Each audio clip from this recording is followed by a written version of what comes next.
Thank you for those who are bearing with us, staying with us for this. So I have an allergy actually, so it's not good. These are undoubtedly difficult topics that we are discussing. Hare Krishna. No, it's not.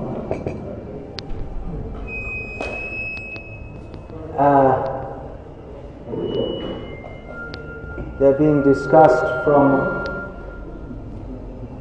what is sometimes referred to as a conservative outlook or fanatical.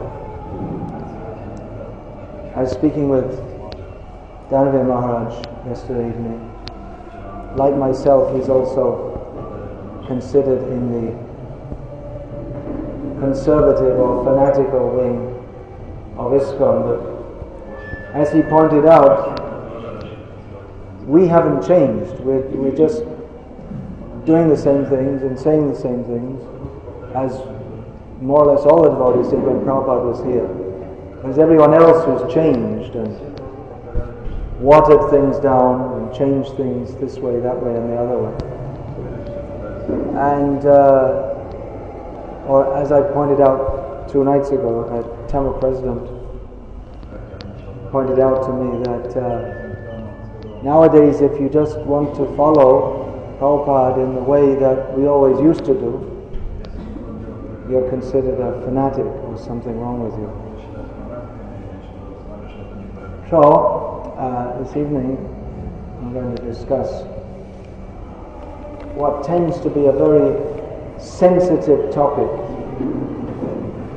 Devotees tend to get quite upset, some of them, when these topics are discussed.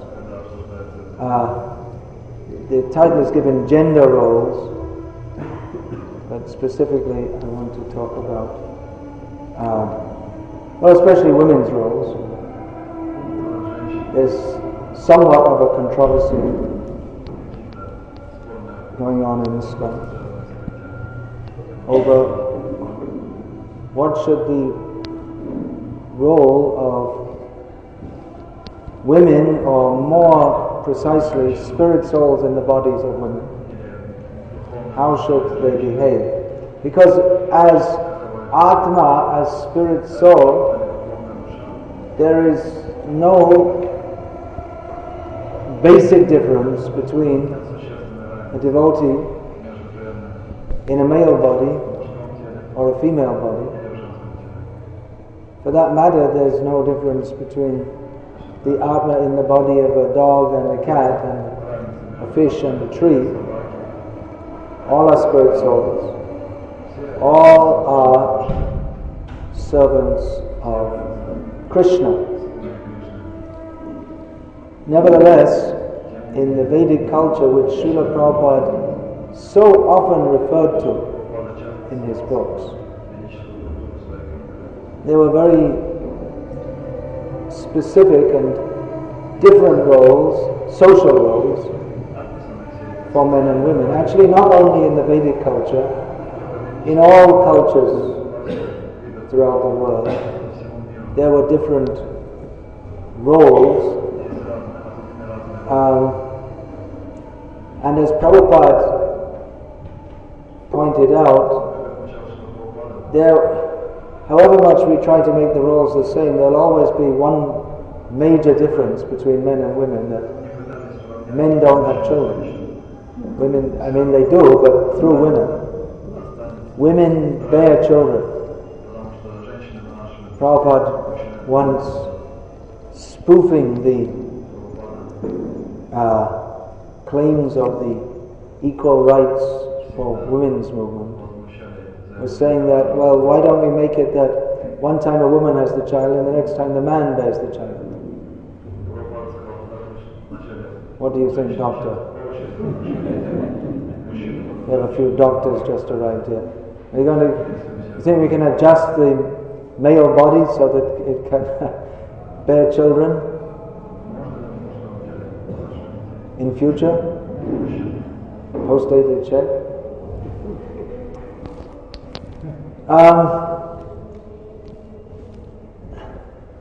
Men and women, we're not talking about the pure spirit soul here, we're talking about conditioned souls in the material world, which most of us are, the overwhelming majority. If anyone here is a pure devotee, please let us know, and then we won't include you in the categories here. But we are in this. There might be some of us here who have come from the spiritual world directly to uplift us all. So if so, then you can kind of let us know. Otherwise, we're all here due to our forgetfulness of Krishna. We're all conditioned souls. And we inherit different mentalities according to our previous activities, previous and present activities and association. So the male and the female body bring along with them different kind of mentality that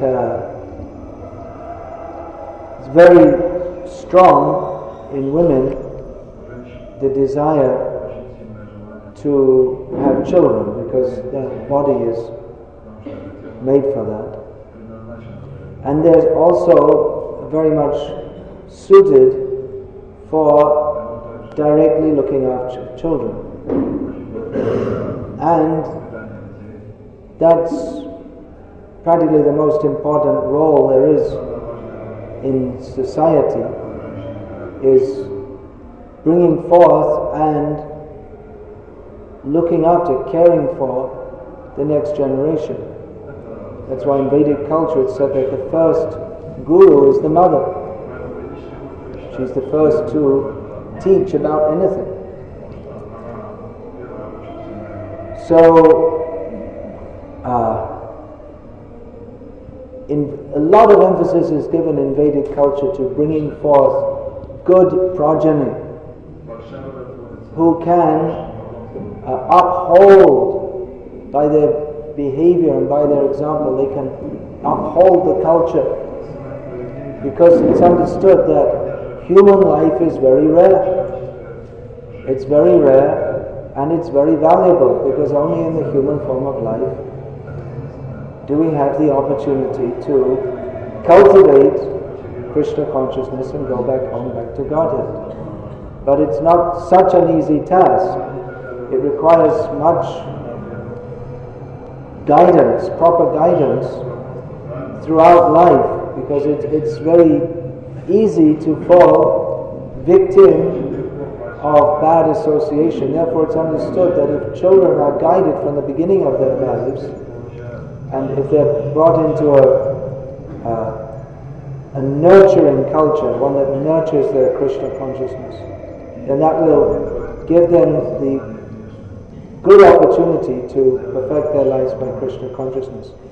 As Srila Prabhupada writes in one purport, there are two major factors which are very favorable for going back to Godhead. One is to have a bona fide spiritual master, and the other is to be born in a family of Vaishnavas. It gives a tremendous opportunity. So in the Vedic culture, not everyone may have been a Vaishnava, but everyone understands that human life is meant for elevation. And that begins with birth. Birth comes in two phases. One is one begins within the womb. In the ovum. No? It begins with the mixture of the male and female bodily particles. So even the act of begetting children, there's so much science behind that in Vedic culture. What should be the consciousness of the man and the woman, how they should purify themselves before uniting, Their purification process is not just on the day before or 1 or 2 days before, but even how they're married, they're very carefully put together, and how they live with each other. So even before the act of male and female uniting, there's so much consideration. There's so much consideration put into marriage. Who can marry who, and under what circumstances, and what time and date, because it's a very serious business, bringing forth children. So even before the man and woman unite to beget a child, there's so much consideration. Then in the womb, the child is nurtured by hearing Shastra, and then upon birth, and then throughout life, but especially the formative years for children, the first years, are extremely important, and it's mostly traditionally it's mostly the women who look after children. We find in Bhagavad Gita that Arjuna's main argument for attempting to avert the upcoming slaughter was that women would be left unprotected, which would result in unwanted progeny, which would be a disaster for human society. So in Vedic culture there is paramount, practically social, in terms of social organization, practically paramount is the emphasis put on bringing forth good children. And women's role in that, as mothers, that is also paramount.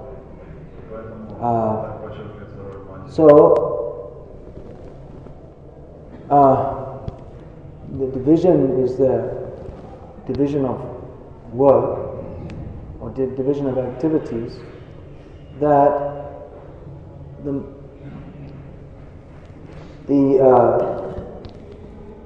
children, the young girls, are trained from an early age with the idea that they are to be mothers in future.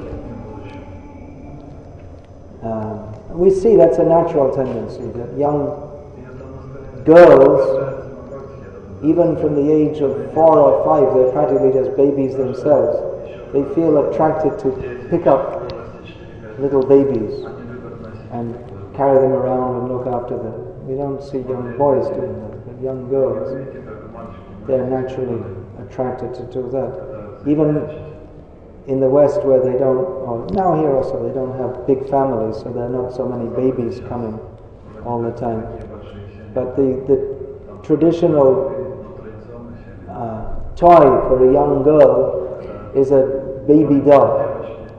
And then they invented dolls for young boys also, but they had G.I. Joe instead. A different kind of mentality. Different mentality is there. That's recognized by the toy manufacturers. So the training is different, the division of labor is different for a purpose, for producing good progeny. And a major part of that producing good progeny and maintaining sanity and order in society is keeping under control or regulating the very powerful attraction between male and female, which is the basis of material existence. Pumsastriya mithili bhavametam tayoraho hridaya grantimaho. The basis of material existence is the attraction between male and female, which forms a very strong knot on the heart. And the attraction between male and female, in other words, is that which binds one in the material world. So the Vedic social order, varnashram system. Prabhupada writes in one place that the main purpose of this is to help people to become detached from sexual attraction. That order that is there, the restriction of association between male and female, is very strict in many ways. Again, it's not only in varnashram culture. Previously, throughout the world, it was like that. Practically, we could say throughout the world that we could measure the development of a civilization by the extent to which it regulates interaction between male and female. It's not, civilization is not a question of building big buildings, developing machines, because we see that societies which have developed big buildings and sophisticated machines, very often, or usually actually, the moral or behavioral level of such people is below that of what they call savages. They consider someone to be uncivilized if they don't have hot and cold running water, or if they don't have all modern technological facilities.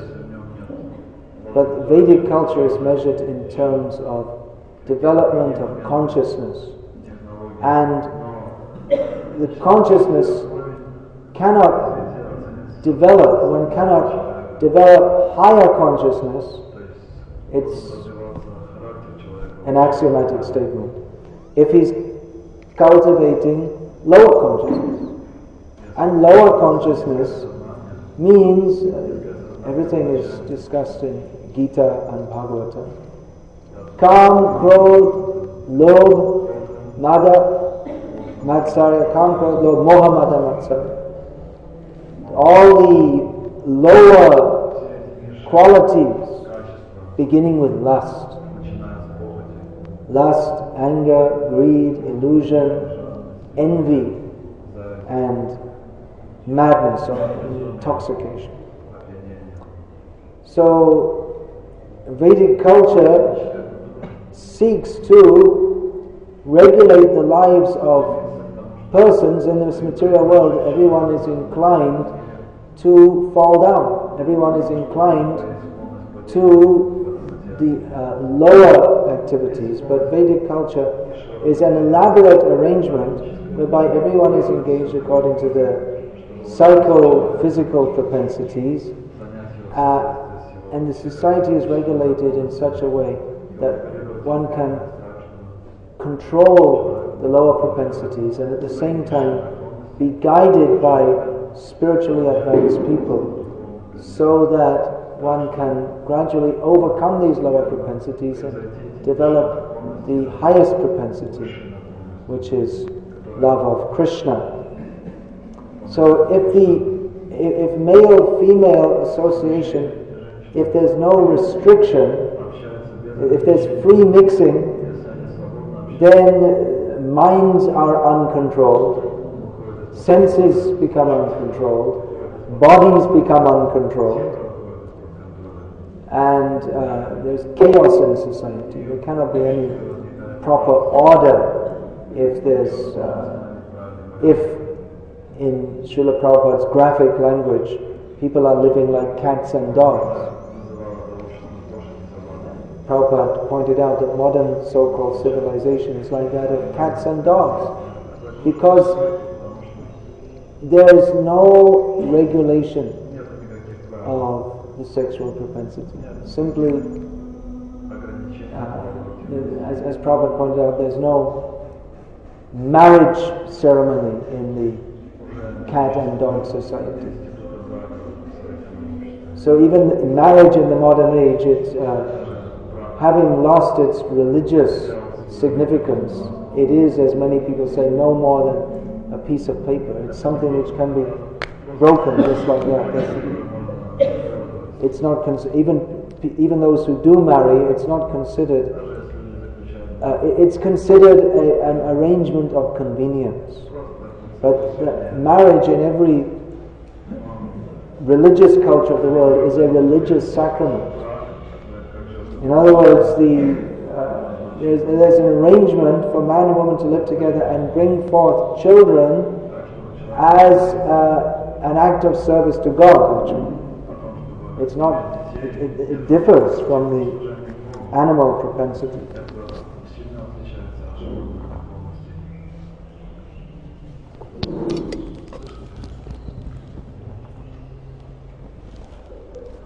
Yes, it's meant for this sex life, which is basically an animalistic propensity, if engaged in as a service to God for bringing forth good progeny. That, Krishna says, that kamosmi bharatarsham, dharmaviruddho bhuteshu, kamosmi bharatarsham. That sex life which is meant for, which is not against the principles of religion, which is meant for bringing forth good progeny, that is considered such an important service to society that Krishna identifies that this is a representation of me. So this Vedic culture, which Prabhupada... let me just finish that point. So this regulation of male and female association, that husband and wife should unite in marriage, that is important to restrict free cat and dog like association and to bring forth good progeny and not run the risk of bringing forth bad progeny. So it's all with a reason. People who are on the gross platform, who don't accept that there is a soul, who don't accept that there's a spiritual purpose to life, they can't see all these things. They can't accept all these things because they think that we're here today and gone tomorrow, so let us enjoy as much as we can now. So it requires a spiritual perspective to understand all these points. Now, we find that Srila Prabhupada, as I was saying, throughout his books, conversations, and Prabhupada was often praising the Vedic culture, and many times he spoke that one of the purposes of the Krishna conscious movement is to revive the Vedic culture, which is quite different from the modern way of life, which has evolved. It's the history of the modern world, or the modern mindset. It's a complex social and cultural history. There are various turning points in that. The Enlightenment, the age of the Enlightenment, when in the Western countries, early scientists started to find that everything in the Bible doesn't tally with our sensual perception, especially the apparent discovery that the sun doesn't go around the earth, but vice versa. This was a major turning point in man's belief in the Bible and biblical authorities, and further scientific discoveries made man confident that he could understand the universe and control it. And thus there is no need for God. And then there was the Industrial Revolution with all the tremendous social, economic and cultural changes that brought in. And previously families all over the world tended to be what sociologists call extended families, in which the brothers of one man would live together with their families and have lots of children, and basically agrarian-based society. But with the Industrial Revolution, then the urbanization took place, and families became nuclear families in modern Hindi parlance, hum do hamare do, we are two and we have two, or hum do hamare ek, we are two and we have one. And gradually the consumer age came up, in which to produce more and more goods it required people to buy them, and so the workers who moved to the cities became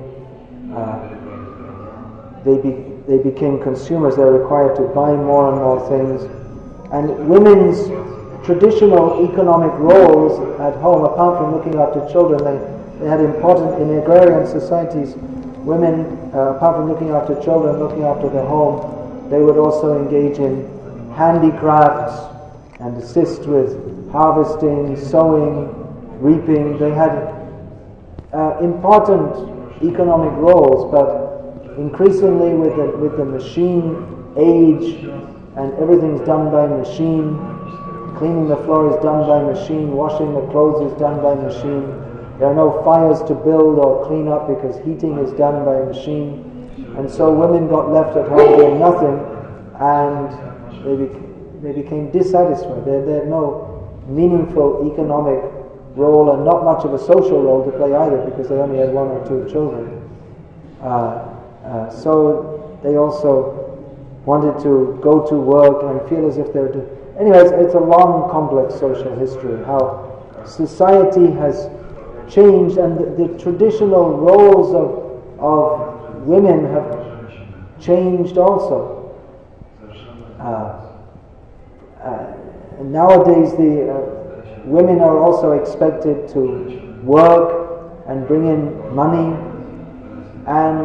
but the problem with that is that their role as mothers becomes secondary or even an obstacle.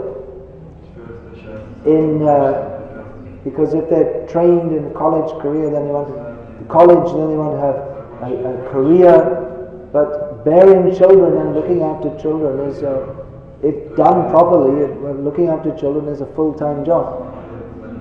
But many women prefer to leave their children in the care of someone else, which means that the children don't grow up with their mother's love.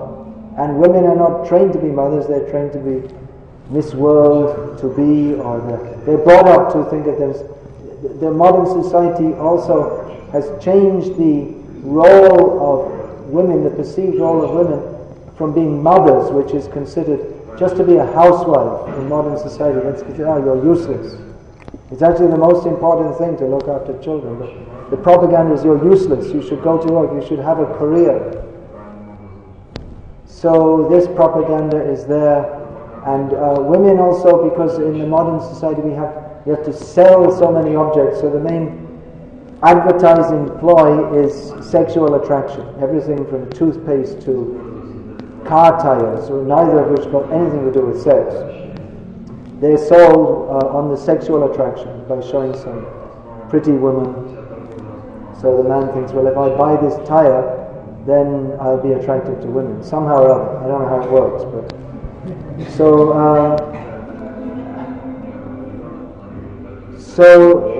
again, I'm very much simplifying. But women in the modern age, from a young age, they are brought up to think of themselves, instead of developing the motherly affection, they become tigresses to capture men, and so it's quite common in the modern age that even by their early teens, young girls have had several sexual partners, which means that the most important, according to Vedic culture, the most important quality for a woman, which is chastity, they cannot have that. Chastity and shyness, these are the qualities which maintain the dignity and femininity, womenness of women, and maintains sanity in society by not stoking or exacerbating the sexual propensity by keeping it cool as much as possible. But that is, the propaganda in the modern age is quite different. So this is the society that we are living in, and that Srila Prabhupada started his preaching in. Prabhupada, as anyone who reads his books will know, he didn't have, in general, he didn't have a very high opinion of modern so-called civilization. And he wanted that the Krishna conscious movement bring in a new way of life, new for the Western world, a spiritually based way of life. Prabhupada had the bold ambition to change the whole cultural outlook of modern society, because he saw that if Krishna consciousness is going to develop and become the way of life of people, then the culture in which it is traditionally based, in which is described in Shastra, that has to go with it. Because the West, every culture in the world has either an explicit or implicit underlying set of values or philosophy. In Vedic culture, it's clear what it is. It's based on the Vedic literature. In modern society, it's not strictly defined. It's not. It cannot be strictly defined by its eclectic nature.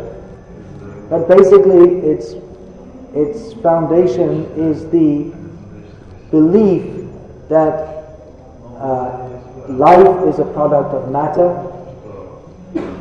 and that therefore life is meant for enjoyment of the senses, and that everyone should have as much freedom to pursue enjoyment of the senses as is possible. So therefore, for instance, if one is married to someone but you don't like them, then it is justified to kick them out the door, because after all, we're only here once and we have to enjoy life.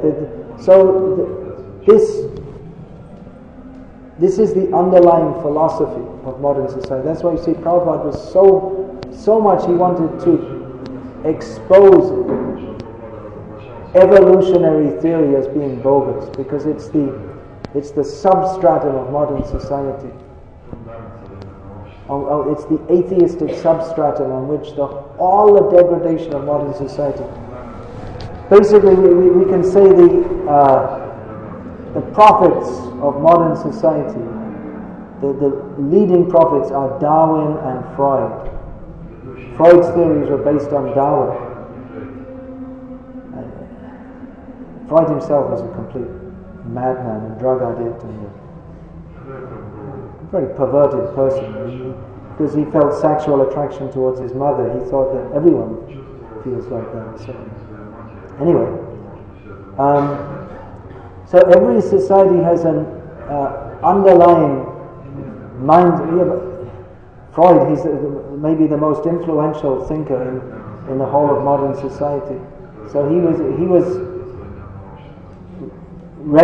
basically, to put it simplistically, he was recommending that all sexual taboos be lifted. He was saying that all the problems in society are caused by sexual taboos. It was round the other way, actually. Problems are caused by not restricting the sex, or not regulating the, or attempting to overcome the sexual propensity.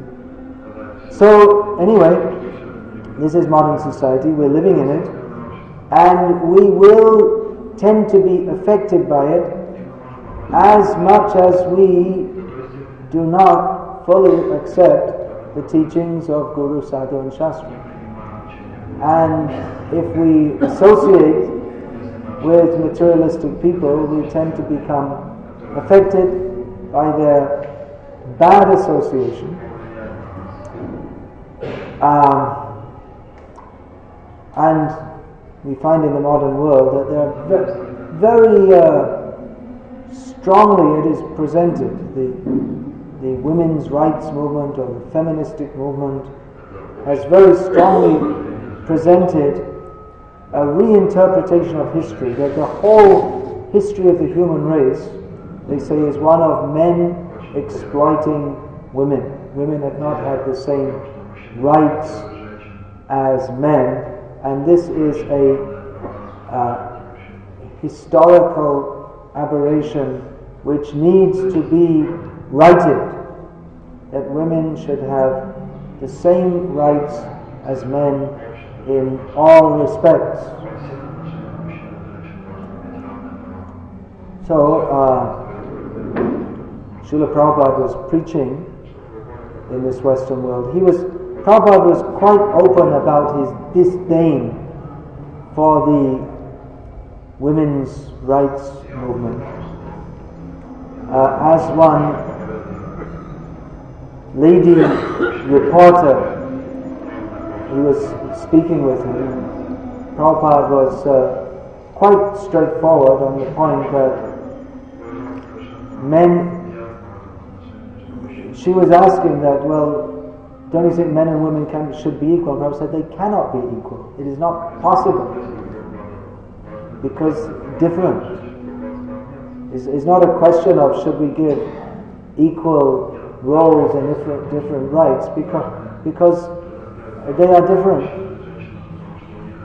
Men can't do some of the things women can do, especially bearing children and looking after them in the way that women do. We can't breastfeed them also. It's another thing they can't do. And women, there are things that in general that men can do that women can't. Of course, nowadays they have women's weightlifting and women's boxing and all these kind of very strange things. But generally women are known as the weaker sex. They may be strong in some ways, that they can work in the fields in traditional society, but there's certain physical activities that women are not suited to do in general that men can do. For instance, I was told that because they say that women and men should have all exactly the same rights, so in America they said that, okay, we can have, as well as fire men, we should now have fire women. But hardly any of the women could, they weren't strong enough to pick up the hose, which means that they're useless as firemen or firewomen, because the basic thing a fireman has to do is pick up the hose, right? But if you can't do it, then you can't fight the fire. So they had to change the stipulation so that women, to fit the law, they had to change the minimum level of strength to be a fire person. But as a result, the women are completely useless, because they want to pretend that women and men can do the same thing, but actually they can't in most cases. So it's a foolishness of modern society to think that women and men must be equal in all respects, even if they're patently not. So Prabhupada was quite open about this, and as in one interview, one lady reporter said that as Prabhupada was explaining these things, so she sarcastically asked that, so according to you, all the problems in society are caused because women are not submissive to men. She said it sarcastically, and Prabhupada said yes. And this is the cause of so many problems. And Prabhupada explained these points in great detail. Now, yes, this lady became angry and went out. But because, according to feministic theory, submission is considered to be demeaning, and it's considered that men are exploiting women by saying that they should take an inferior role. So there's possibility for exploitation there, no doubt. But submissiveness is required because women are to be protected by men. And as Prabhupada explained, a 16-year-old boy can travel all over the world alone, but a 16-year-old girl cannot. She requires protection. Otherwise she's likely to be sexually misused. In the modern age there's so much increase in sexual crimes and rape and all this kind of thing. But if women are trained that you should dress up and act in a most seductive manner and mix freely with men, and the young girls, they can just go out by themselves and they don't have to tell their parents where they're going, and they can come back anytime. In other words, they throw themselves out in the public and in a most and trying to be sexually attractive, then what do you expect? You can't have protection and independence. The two things don't go together. Protected means you have to accept that there's some restriction.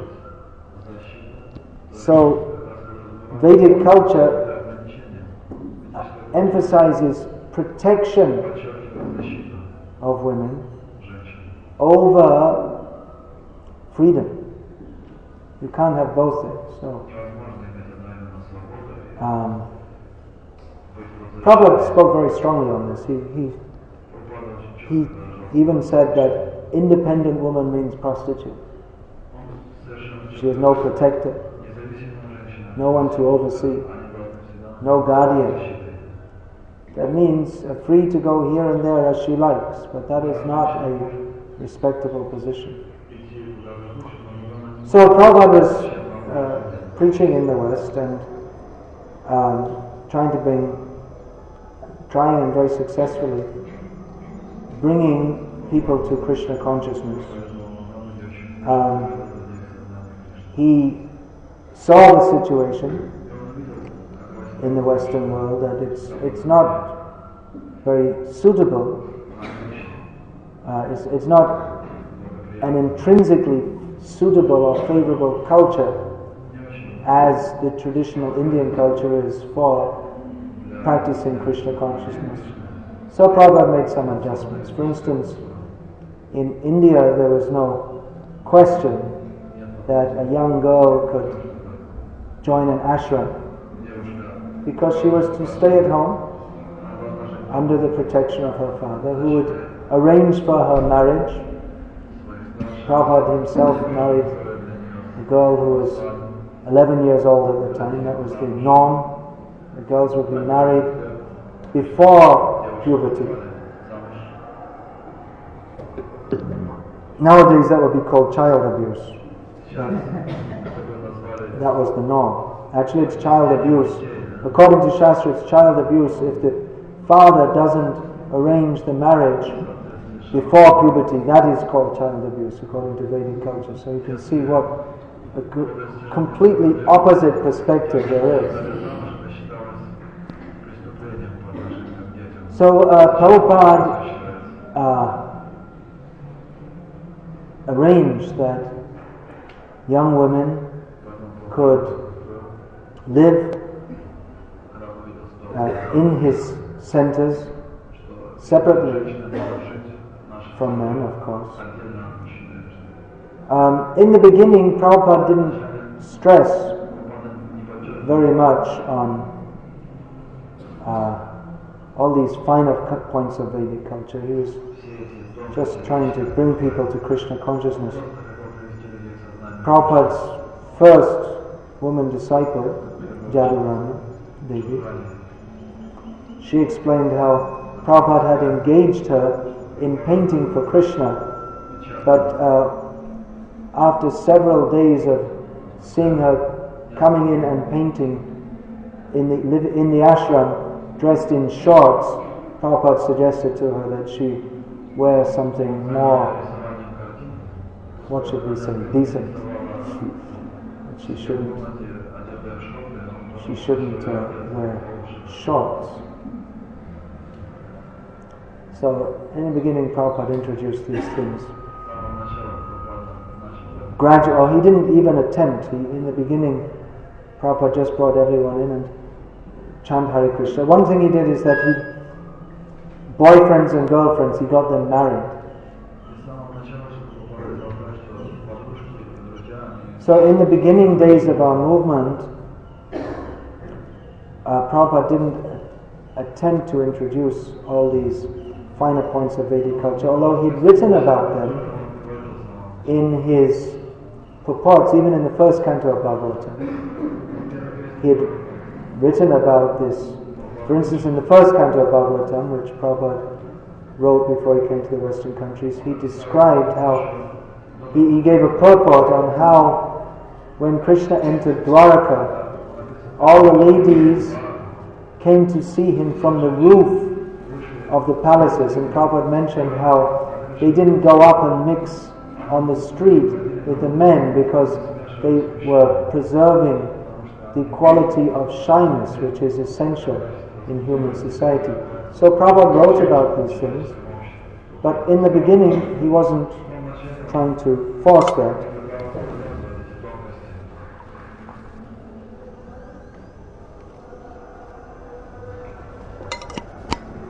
And in the beginning, in many ways, the devotees still had many of the social and cultural ways of living and thinking, to which they were adding Krishna consciousness.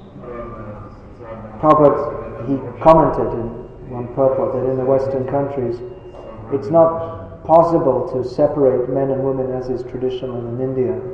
So we're engaging both men, as a policy, we're engaging both men and women in preaching work, and it's having good results. Now, what happened was that in the early days it was just, like in the kirtans, men and women would be mixed up. There was no one side for men, one for women, or men at the front, women at the back, or vice versa, all mixed up. But gradually some more decorum was introduced into the society.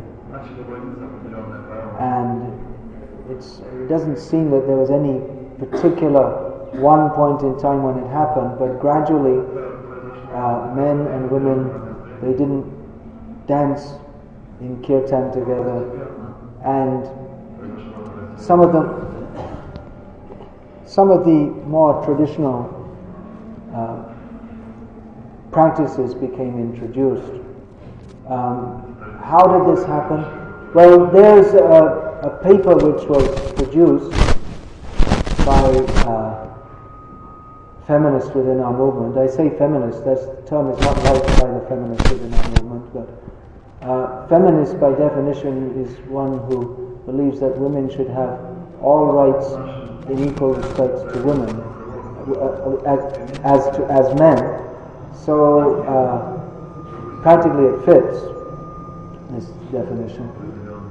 So she wrote that in the early days of the movement, we would, for instance, we would all circumambulate Tulsi together, but then later on the nasty sannyasis introduced that we should do separately, but Prabhupada didn't introduce these things. So, my understanding is that what happened is rather Prabhupada brought devotees to India because, as he said, one of the reasons Prabhupada wanted to bring Westerners to India, he said that he wanted them to learn about the traditional culture here, which is very valuable for their spiritual uplift. And so by going to India and seeing how people lived, and by reading what's in Prabhupada's books, devotees gradually came to understand that the hippie way of doing things is not the ideal. So gradually some separation of the sexes was introduced. And Prabhupada was certainly aware of this, and he didn't stop this. For instance, he suggested that, or said that in Los Angeles, in the temple, there's a balcony at the back of the temple, and he suggested that the women could, in the temple's kirtans, they could stand there. In other words, he was saying there should be some separation. And Prabhupada joked that they'll be dancing on the heads of the men. So it wasn't that Prabhupada was unaware of this.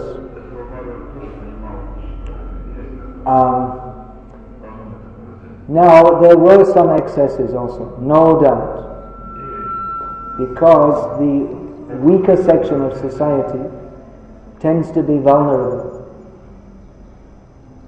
In Vedic culture, women, Brahmins, old men, children and cows are to be protected.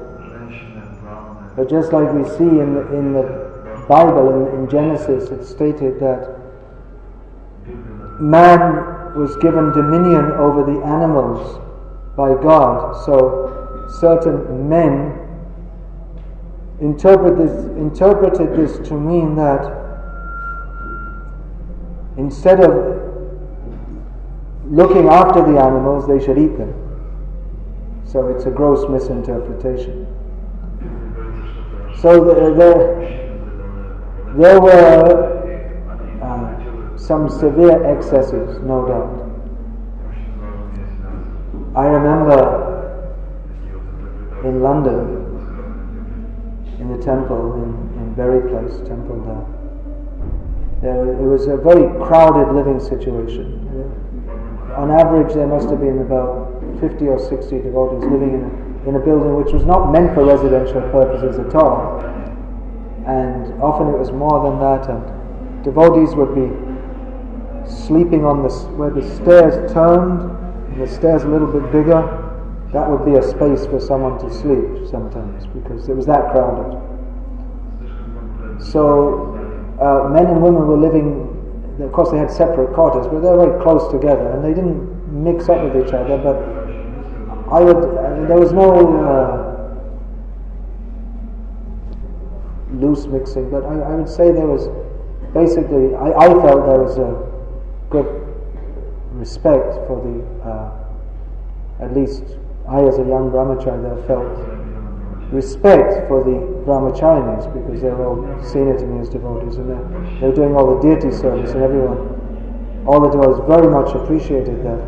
Anyway, one time a sannyasi came, and he started giving some very heavy lectures about how women are all, this and that, and none of us felt very comfortable with that. And one devotee asked that, one of the brahmacharis asked, well, shouldn't we see all women as our mothers?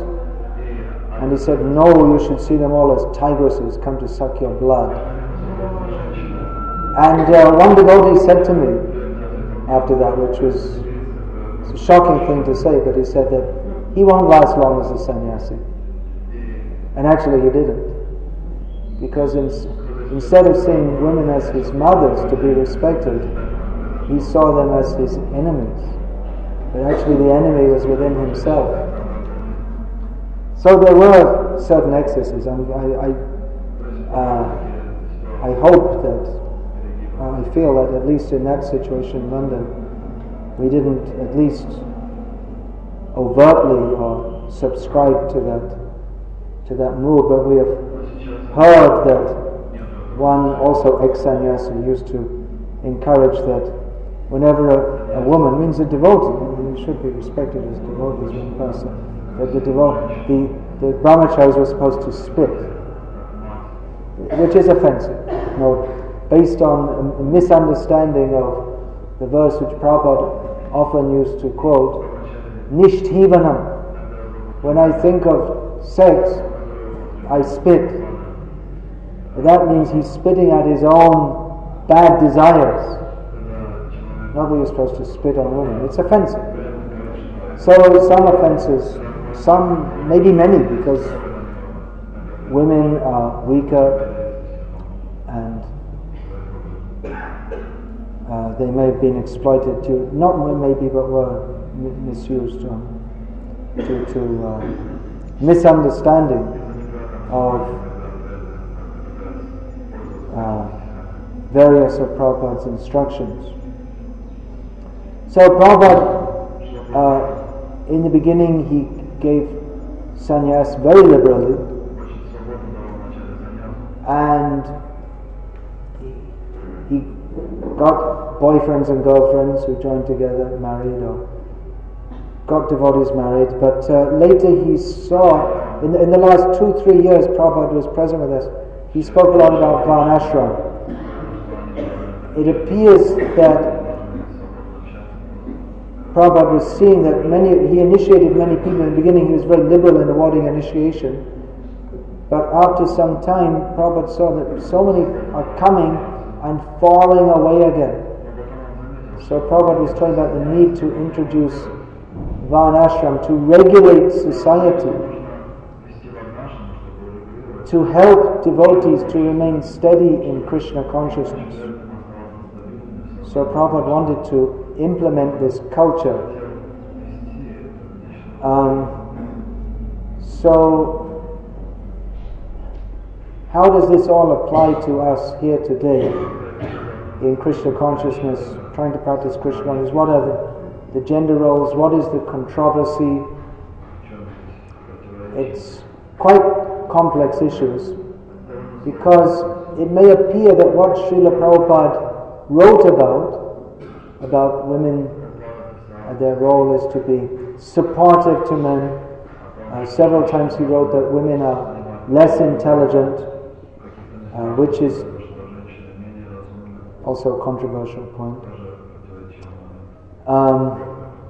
And how does that tally with how Prabhupada behaved with his women disciples? He often, though he didn't actually he didn't appoint any as temple presidents or GPCs, but he engaged them in preaching activities. Sometimes he would have them lead kirtan, sometimes give lecture on stage with himself present.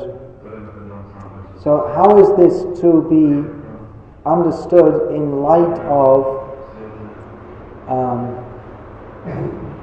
Prabhupada's repeated teachings of a different kind of social role?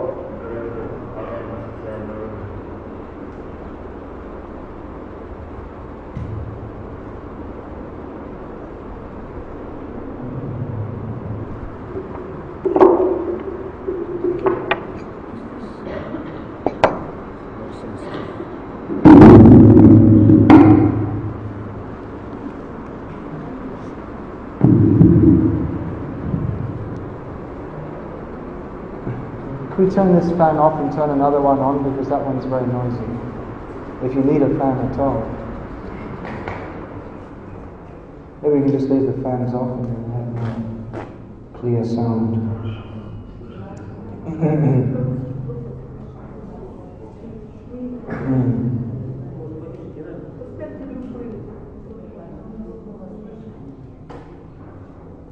All right.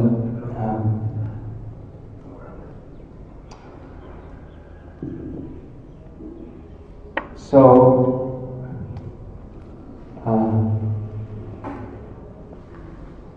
recently in our society, it's been promoted that women devotees should have the same opportunities to be temple presidents, GPCs, give classes, lead kirtans, and so on. I'm one of these misogynist. It's a word I learned when I was called one. It means a woman hater. Because I don't agree with this. I don't feel that it's Srila Prabhupada's overall policy. And I'll explain why.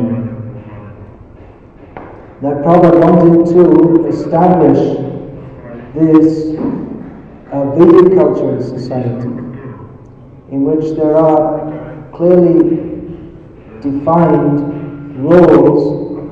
It is the God-given system which is meant for nurturing and fostering spiritual uplift. Whereas the modern society, it seems that they think that they have got all the answers. They think that previous societies were primitive and wrong and unfair, and we know better. But as I've been saying in the last 2 days, I think most of us in the Western countries, at least from my generation, one major factor in our taking to Krishna consciousness was understanding that, as Prabhupada pointed out, Prabhupada articulated what many of us were feeling, is that modern society is just it's a total disaster. What is it? That's why we felt it. It's basically all wrong, and everything that we're brought up to believe and the whole role, the social roles are all brought up in. It's just it's just it's antithetical to our actual self-interest. So Prabhupada wanted to introduce this a way of life which is given by Krishna himself through the Shastra, and which has been nurtured throughout the ages by generations of saintly persons. Whereas modern society, as Prabhupada pointed out, is based on a mistake, Darwin's folly. So the importance of introducing this is it's a major factor in our Krishna consciousness. I personally feel that however much we're preaching and we put a lot of emphasis on preaching and distributing books, which is good. But what's happening is that we're bringing people in, but mostly people, they can't stay. They can't remain strong devotees because we don't have the social backup. We're trying to live according to the template of modern society. We're trying to put Krishna consciousness on the basis of the modern way of life. It doesn't fit. It's like for those of you who understand computers, it's something like trying to run Windows software on a Linux background. It doesn't work. The aims and objects of modern society are quite opposed to those of Krishna consciousness. So if we think that we can live with our Western way of thinking, the culture that we've been brought up in, and just add Krishna consciousness, and then that's perfect. The Western value or modern values, but the modern values are demonic. They won't help us to be Krishna conscious. So Krishna conscious actually means a total change of way of thinking based on that which is given to us by Guru, Sadhu and Shastra. And if we think, well, I'll maintain my Western way of thinking or modern way of and be Krishna conscious, but it doesn't work because the modern way of thinking is all wrong. It's apaswarta. It's out of sync with our actual self-interest. So according to the modern way of thinking, that women should have subdued roles is considered demeaning to them and exploitive of them. But actually that is considered the dignity and honor of a woman. And actually, by the subtle feminine method, they can fulfill their desires materially, even on the material platform. That if a woman if she serves her husband and satisfies him, then he will be pleased to act in such a way that is pleasing to her. This is on the material platform. And even in Krishna consciousness, for maintaining peace in the home, if a woman takes the role of the servant of her husband, at least we understand from Shastra, and we see practically, it will tend to make a peaceful situation. Now, this is a very complex thing. Submissive doesn't mean that she necessarily accepts everything that he says she may remonstrate in some cases.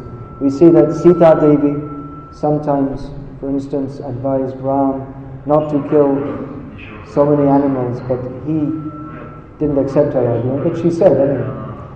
And Kunti Devi, she remonstrated with Pandu when he wanted, after having 3 sons by the call a demigod system, he wanted more, and she also didn't agree to that. Arguments were presented on the basis of dharma.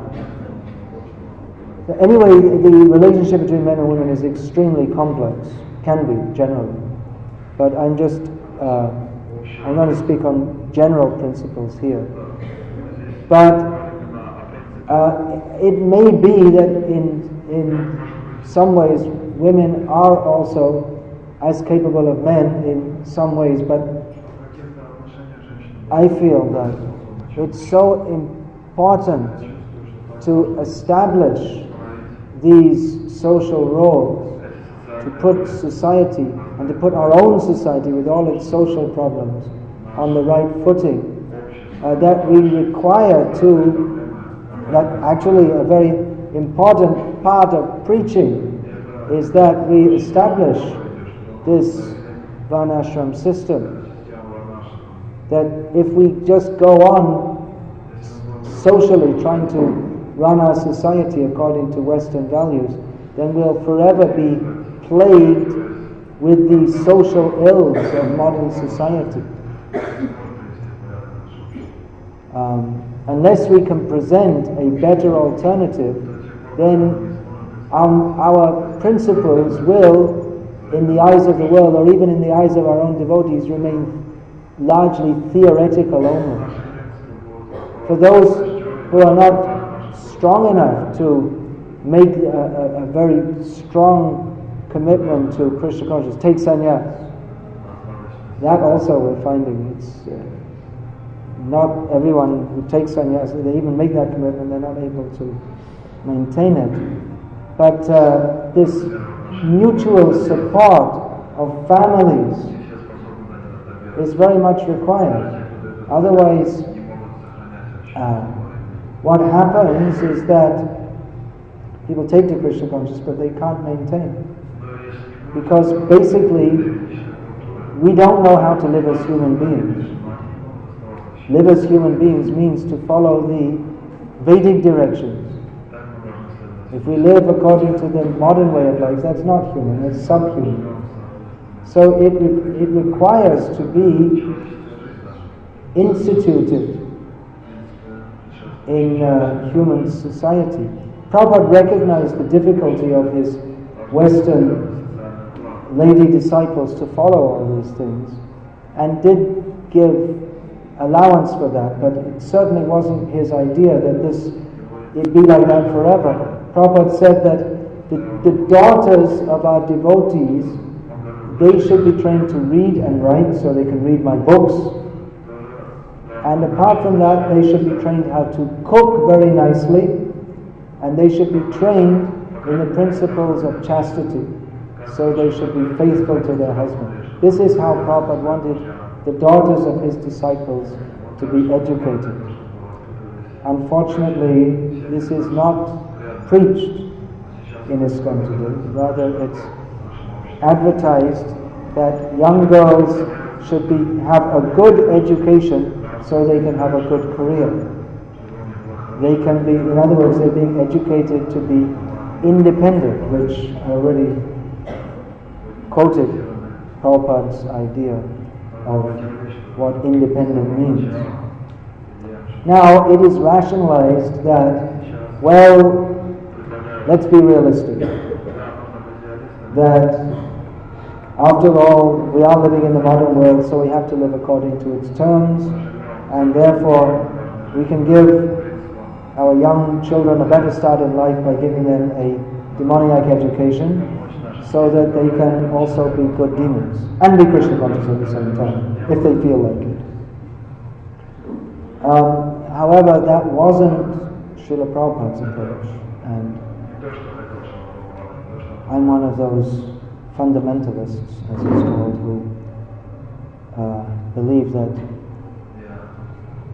even though there may be difficulties in doing so, no doubt, it is our duty as followers of Srila Prabhupada, and we can only really call ourselves followers of Srila Prabhupada if we unless we try to implement what he has given. And it is difficult, and in many ways we're guinea pigs. For those of you who don't know, or not native English speakers, it's an idiom which means that guinea pigs are a type of rodent that are experimented on by demoniac scientists. So we're in an experiment. So we can expect that in the first 1 or 2 generations, if we're trying to bring in a cultural revolution by following the Vedic direction, we can expect there will be difficulties, no doubt.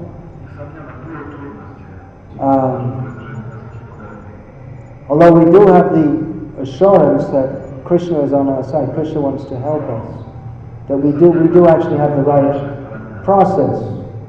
How to implement it, it's not an easy job. But on the other hand, if we just surrender to the Western way of thinking and acting, then we'll have the difficulties that engenders, such as birth, death, old age, disease, divorce, and on and on and on. So, I would say that one of the worst abuses of women and of men, and definitely of children, is that in our movement, divorce is tacitly accepted. It's more or less considered okay. Divorce, remarriage, it's a social crime, especially against children. But it's just considered normal in our modern ISKCON. This needs to be addressed. Why is this coming about? Srila Prabhupada, who is yesterday we were discussing how some of our academically advanced, or degraded according to your outlook, our academically advanced God siblings have decided that Prabhupada's outlook is Victorian Bengali influenced, and therefore he didn't understand his Western disciples, and what it comes down to is that divorce, remarriage, and all these kind of things, they're okay. Prabhupada didn't understand this. Prabhupada understood us much better than we understand ourselves. And therefore, he wanted to introduce all these things. Therefore, he wanted to introduce this Vedic culture. He understood that we're cats and dogs. We're coming from that kind of background, and he wanted to civilize us. Therefore, he wanted to introduce these things.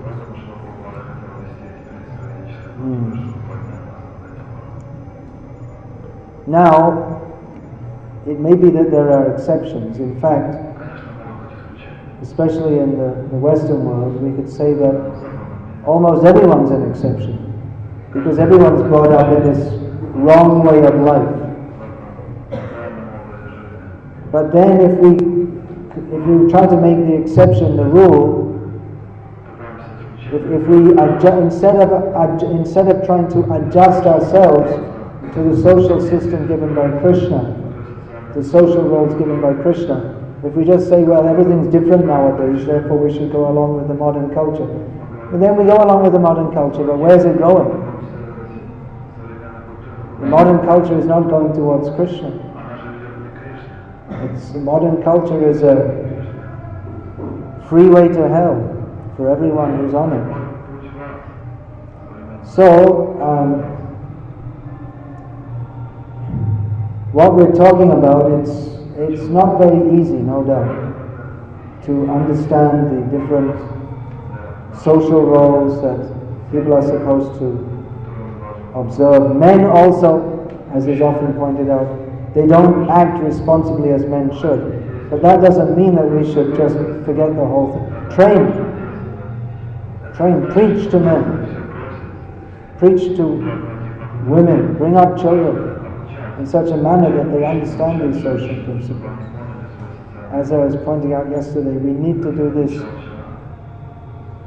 within our own communities. It's very difficult to do so if we're mixed up with modern society. But surrendering to the modern way of thinking and the modern way of life and the modern social roles, this is not going to help us. Then we are forced to compromise. Compromise is inevitable. Unless we follow Srila Prabhupada,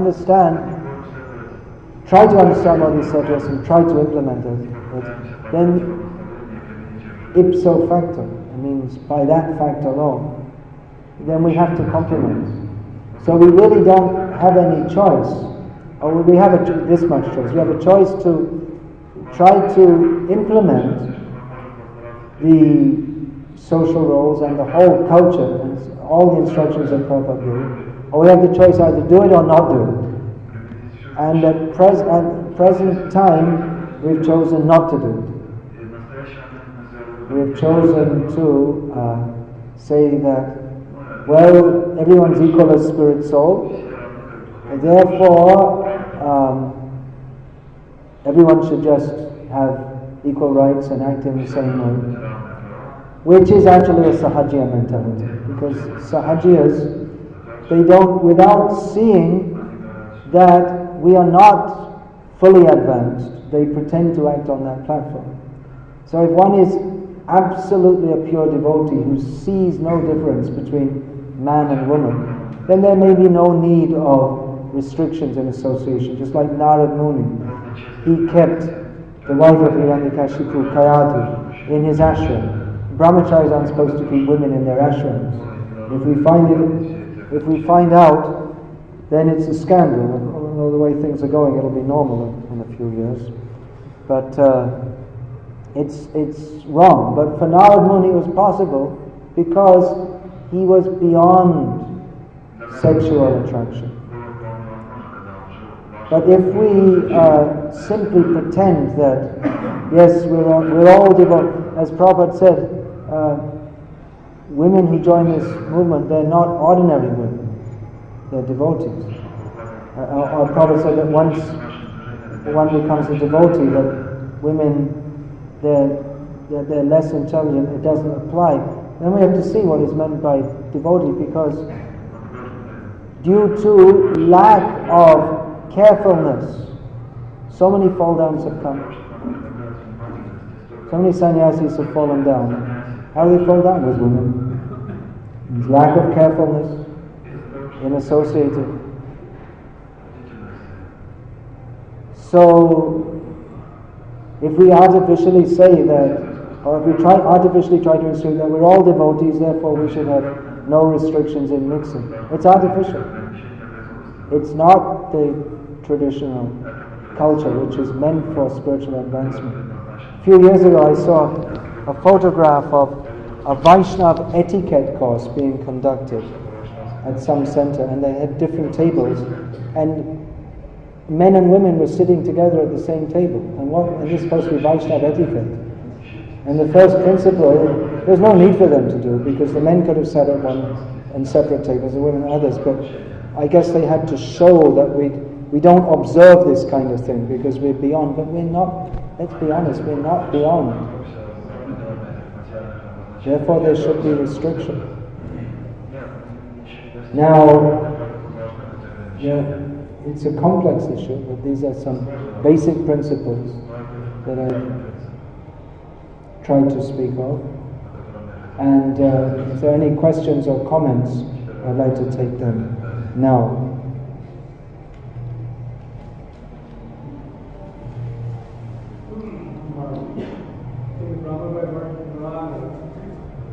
States that if one does not show respect to women, it's an offense to Mother Nature.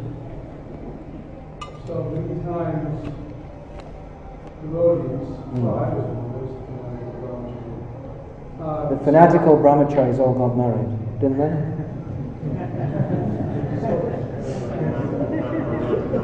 So I don't know how to respect the brahmacharis. Right, training is required. I must say that it's still going on. I mean, so many times I have to tell the men to move over and give some space for the women, and when they're dancing not to crush the women against the wall, which they often do unthinkingly. This has it's a very good point you have brought up. We should begin bringing in these demarcations by respecting women, honoring them in the best way. Not that always we have to think that they have to be, not that they, because they are supposed, it's their honor to have a submissive role, that therefore we should just crush them. That means that's the demoniac mentality, actually. That because socially men have a superior role, therefore we should crush and exploit them. Just like in the old days, the sannyasi had a superior position, so sannyasi used to mean like the heaviest, nastiest person, isn't it? That's how it used to be, because like be very heavy with others, but actually should be hopefully like a father or guide. Affection should be there. Affection. So let us preach and act that how we should respect our mothers, and then our mothers will be happy to act as mothers. Please. Sometimes we're coming from backgrounds of dysfunctionality. Dysfunction, yes, modern society. Dysfunctional. So many times we respect our own sisters, or we hated our mother because she wasn't there for us, or right, yeah. So we're all psychologically damaged. So let's become sane by chanting Hare Krishna and following the Vedic social directions. Srila Prabhupada, here's a question or whatever. Srila Prabhupada encouraged that girls should train up as nuns, and they need protecting. So how does this balance in our society? I don't find that Prabhupada encouraged girls to be trained up as nuns. He wanted them to, rather he stressed again and again that they should be married. He writes in the first canto, very near the beginning of first canto of Bhagavatam, that everyone should be married, and especially every woman should be married. But Prabhupada said also that if some women, they don't want to get married, they could lead a celibate life. He said it would be very difficult for them. He did allow for that. Please correct me if I'm wrong, but I'm not aware of Prabhupada ever stating that girls should be trained up as nuns. I remember Prabhupada said that all brahmacharis all men brahmacharis should remain single, and all women should get married. Contradiction. Yeah. Polygamy, that's also there. That's a consideration. Anyway, let's get monogamy right first of all. Is there who's the nun? Yeah. Because Dhanavir Maharaj was giving this class on chastity and celibacy. Mm-hmm. So he mentioned, it was the first time I heard, maybe I got the English not correct. He was saying that also encouraged that girls. Encourage means that I believe there was a women's ashram that was founded, and Prabhupada it wasn't that Prabhupada said that girls should be trained up for this, but there were some women who wanted to do that, and Prabhupada allowed it, but he said you shouldn't have any big, he said it should be very simple and not make a big show and not so like that. Not that he wanted girls to be trained up, he wanted them to be trained up to be good wives. As you explained, Srila Prabhupada wrote something different about women, that he was acting with them. How can we understand these controversial things? Also in general, because this is often the case. Yeah, it's often the case. See, as I was saying, almost in the modern society, everyone is trained differently. But Prabhupada wanted Prabhupada didn't force it, but he wanted that young girls, or his young lady disciples, if they could accept the traditional social roles. Prabhupada said to Burijan's Prabhu's wife, she said, I can't remember exactly, it's recounted in Burijan Prabhu's book, My Glorious Master, that she said to him, Prabhupada was talking about these social roles, she said, well, we were brought up so differently. She was a film actress before, which is just about the opposite of the, chaste wife. So she said it's so different to what we've been brought up with. Prabhupada said, but if you see something good, if there's something good, why don't you accept it? So Prabhupada didn't force it, but he preached it. So we also can't force it, and we may also make allowance for those who they have this, both men and women who have very strong feeling that we have to do it the modern way. We're not going to say, okay, just don't chant Hare Krishna. We're not going to say that. But I feel as a movement we should make it very clear what our social direction is, because and according to to Srila Prabhupada's direction, so I personally believe that we're on the wrong track right now. As a man decides to be in brahmachari life and grihastha, a man decides to be a brahmachari, and a grihastha chooses brahmachari. The same way if a married couple wants to live without having a baby and just go on spiritual advancement as brahmacharis, is it wrong? It's not wrong, but Prabhupada would quote Manu that pudrate kriyate bharya, one accepts a wife for the sake of having a son. So normally people get married to have children. And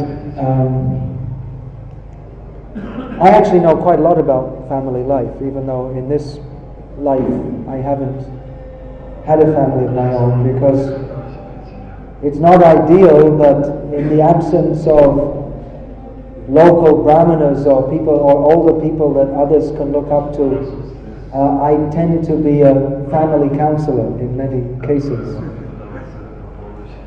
It would be better if senior grihasthas could do this, but often, there are not that many senior grihasthas. If we see someone's married to the same wife for 20 years, well done. It shouldn't be well done, it should just be normal, but unfortunately that's the way it is. So I've seen several times that husband and wife, they decide to not have children so they can preach and practice Krishna consciousness together. But there comes a time, usually when the wife becomes almost desperate to have children. It seems to be a very strong feminine psychological need to have children. It's difficult to overcome, even if one is a devotee. Prabhupada mentioned about Gandhari, that even though she was a great personality, when Kunti gave birth before her, she became frustrated. Prabhupada said due to her innate womanly weakness. She had some envy of Kunti and she beat her stomach. She thought, oh, now I spoiled my baby. But instead she made baby into 100. 101, actually. You know that? It wasn't 100. A daughter came out of that too. So, as a wife should be submissive to the husband, and if the husband is materially inclined but the wife is spiritually, how is it a suitable atmosphere be set up? Please advise. Yeah, now we're getting into the intricacies. There are many intricacies. Well, if the woman's more spiritually advanced than the husband, then she could. There are actually many cases of this. I know several cases of women who are more spiritually advanced than their husband. It's quite clear. But due to their spiritual maturity, they're able to serve him and satisfy him in such a way that he also comes along with them. I personally stopped a few divorces by just giving a little advice. Then just tell the wife to stop trying to force your husband, just cool down, do what he wants, and then gradually you can bring him along. It works, actually. It's not just a theory, it works. Instead of the wife trying to dominate her husband, if she serves him submissively, and then that would be good for her, because generally it should be that the husband is more spiritually advanced, because traditionally he would have spiritual training more than she. So he would be able to guide her because he'd been in the Gurukul. But it may be in the modern age especially often to say the woman is more advanced than the man. But if she nevertheless serves him submissively, then she can gradually bring him along. But if she tries to force him and fight with him, then it never works.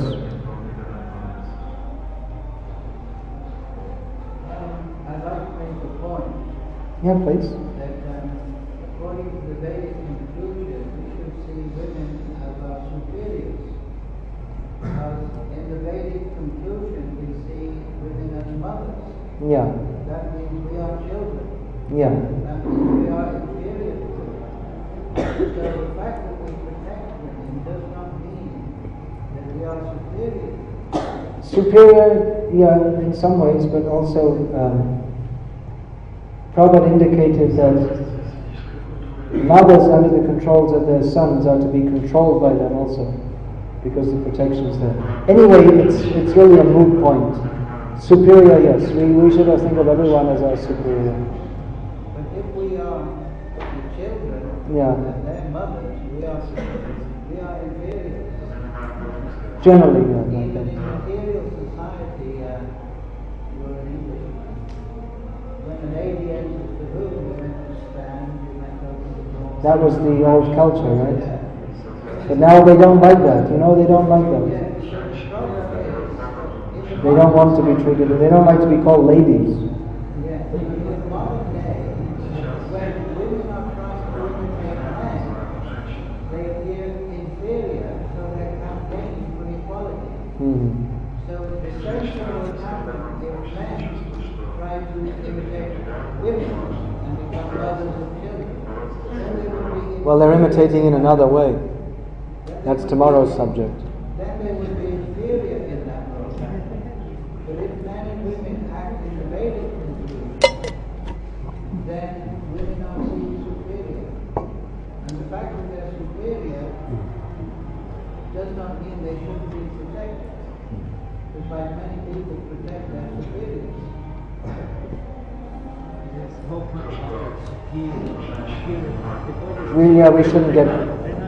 We shouldn't get too much hung up on superior and inferior. We should respect everyone.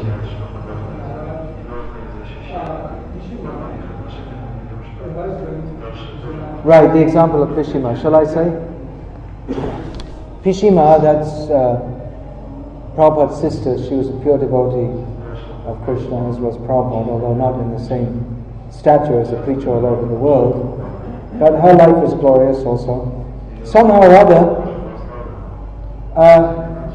Prabhupada's father married her in the family of fish eaters, which is very common in Bengal. And all her life she cooked fish for her husband, although she never ate it once in her life. She performed her Stri Dharma of serving her husband. And apparently her husband was degraded in many ways, but she went on serving him and he didn't interfere with her Krishna consciousness. And towards the end of life, he realized what a saintly wife he had. In the modern age, it's often very complex. Is that all right? That's a synopsis. In the modern age, it's often very complex. There are all kinds of combinations and permutations of sometimes the man is Krishna conscious but the wife isn't, or they both start off Krishna conscious and but after some time one of them decides not to be, or someone's wife after bearing 2 children decides to become a lesbian. There's quite a few cases of that. It's horrible. Whoops, you're not supposed to say that, you get put in prison. So modern society is very complex because it's very degraded actually, because there's no restriction on sex. Therefore human society is extremely complex and degraded, and they're so degraded that they think that homosexuality is normal and acceptable. We're going to talk about that tomorrow. Yeah, please. Maharaj, if men and women in their ashram or brahmachari and brahmacharini, if there is some cause of conflict, should they not search their own hearts that Krishna is not a dominating, superior force, where both husband and wife are submissive to Guru, Sadhu? Yeah, that's a good point. Actually, it's not that we're just saying women should be submissive, but everyone is supposed to be submissive. We're all Prakriti in relationship to Krishna. So everyone is submissive. The modern society promotes that you should be the rugged individual. Don't listen to anyone. Smoke Marlboro. But in Vedic culture, everyone is submissive. And submissiveness and humility are considered worshipable qualities. We can see in our tradition that there were women gurus like Mother Janava, Lord Nityananda's wife. Why not in ISKCON? Well, that's another big question going on. Intrinsically, spirit souls in women's bodies can also be gurus, but as Prabhupada, when he was asked about this, he said yes, there were cases. He also said Mother Janava, but in exceptional cases. Mother Janava was exceptional. She was the Swarup Shakti of Nityananda Prabhu. So women anyway, they are gurus. They're the gurus of, generally within the family setup. Generally the social role of men, it's more conducive for the role of, it's a very outgoing kind of role generally. Hare Krishna. Does Does that mean the end, or someone didn't like what I was saying? Or what? Okay, well, all right, anyway, it's time to finish. I think I'll finish that. No? All right.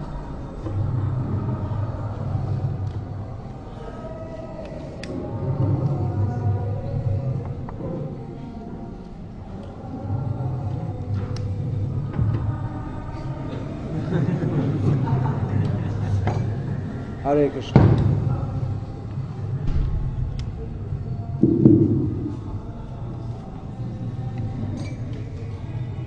It would seem in our movement that we haven't very well understood either what are social roles or Guru Tattva. So I would suggest that we investigate these very carefully before making major social changes. Guru Tattva means that every GBC meeting there's a new law about what a guru is. It means we're still trying to still haven't understood. We change every year.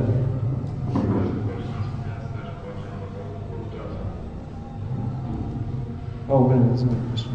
How do you explain this statement that women are less intelligent? We're often asked that question when we're preaching.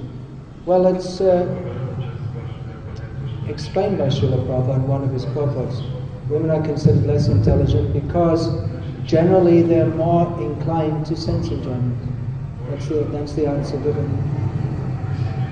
It's a simple answer. And women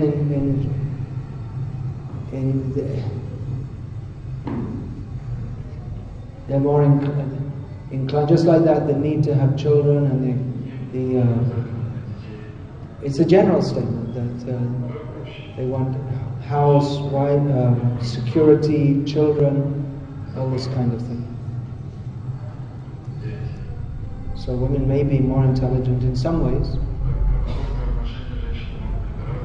but in the most important way, what's considered most important in Vedic culture is self-realization. So the psychological makeup that one inherits along with a woman's body is less conducive to self-realization due to the less intelligent tendency towards sense gratification. That's the example that Prabhupada gave. Yeah, one more question and we'll finish. Yeah. What if one gets married or is going in that direction by associating with his wife, and he gets married? Associating with the wife or the fiancé before marriage, that's also not traditional. No, I mean, You don't, woman and man and wife, yeah, man and wife, traditionally they see each other first time at the marriage. It's quite different to the modern way, isn't it? if one gets married and eventually realizes that his wife is completely rebellious or accepting his principles and submitting to his husband, What should one do if the wife is rebellious and not submissive? Well, according to Shastra, one should abandon her. And in a Bengali book, which is published by an ISKCON devotee, about family life, it also says that one should, if the wife is not submissive, one should try to sometime, and if she's not submissive, you should leave her. That's the general direction given in Shastra. However, I'm very cautious in this, because it's so easy for anyone just to say, oh, my wife isn't submissive, therefore I'm abandoning her. So, we should take this injunction very carefully. We shouldn't think that I just have a little argument with my wife and take it as an excuse to dump her. This is not good. we'll finish them. Hare Krishna.